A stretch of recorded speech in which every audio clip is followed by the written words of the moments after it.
Infinity Speed လို့စဉ်းစားပါတော့အဲ့ဒါလေးလဲဖို့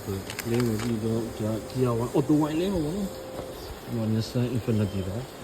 အဲ့ဒါလေးလဲဖို့တော့ဘူးအဲ့ဒါလေးကဘယ်မှာထိုင်လဲဆိုတော့အဲ့ဒါလေးကဒီမှာဒီ shop ရဲ့အသွားတဲ့ဟာဒီကနေစင်ကလမ်းဖမ်းပြီးဖမ်းလာဒီနံပါတ်တစ်လုံးဟိုဘာလာမှုရှိကျွန်တော်ဖြုတ်တော့ဒါလေးလဲဖို့တော့ကျွန်တော်တော့ 4-wheel ဆိုတော့ 4-wheel transfer ကိုဖြုတ်လိုက်ရ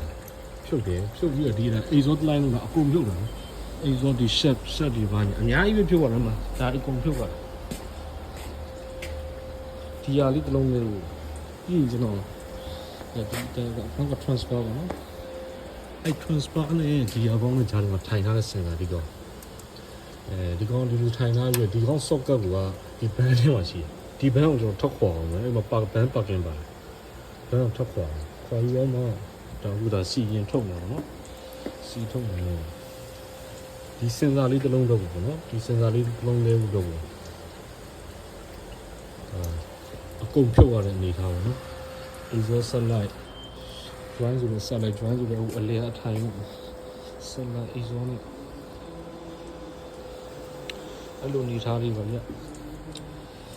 ဒီစင်စာလေးတစ်လုံးဖြုတ်ပြီးလဲဘူးပေါ့နော်ဒီစင်စာဒီမှာဝါယာနဲ့ဒီဝါယာနဲ့တော့ဒီမှာ socket